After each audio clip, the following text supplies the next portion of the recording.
சார்பாகவும் இளைஞர்கள் சார்பாகவும் ஆர்வலர்கள் சார்பாகவும் தமிழ் மக்களின் விடுதலை போராட்டத்திலே பயங்கரவாத தடை சட்டம் உடனடியாக நீக்கப்பட வேண்டும் என்ற கோரிக்கையை வைத்தும் அதன் மூலம் கைது செய்யப்பட்ட கைதிகளையும் கலைஞர்களையும் இவர்களை கைது செய்வதை நிறுத்த வேண்டும் என்ற கோரிக்கையை வைத்தும் அதேபோன்று மக்களுக்கான சுதந்திரமான நடமாட்டத்துக்கான விடுதலையை வேண்டியும் முக்கியமாக எமது இளைஞர்களின் இன்றைய அச்சுறுத்தலுக்கு மத்தியிலும் கல்வெட்டுத்துறையில் நேற்றைய தினம் இந்த ஏற்பாடு செய்யப்பட்ட பொழுது போலீசாரினால் அச்சுறுத்தி எம்மிடம் கையெழுத்து பெறப்பட்டிருக்கின்றது.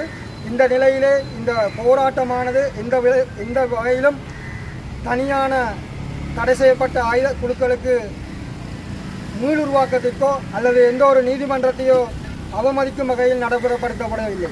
இலங்கையில் இருக்கின்ற சட்டத்தை மாற்றக் கோரியும் அப்பாவி இளைஞர்கள் சிறையில் வாடும் இளைஞர்களையும் கலைஞர்களையும் விடுதலை வேண்டியுமே இந்த போராட்டம் இங்கே ஒழுங்கு செய்யப்பட்டுள்ளது.